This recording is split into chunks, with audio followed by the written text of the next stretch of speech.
My name is Isaiah Burch, and we're located in New Carlisle, Ohio. I own Vision Helicopters. We fly this Instrum 280, and we do an array of things with it. Anything from flight instruction to photography.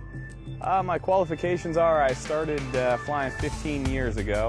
I've earned my commercial instrument and instruction license in both airplanes and helicopters.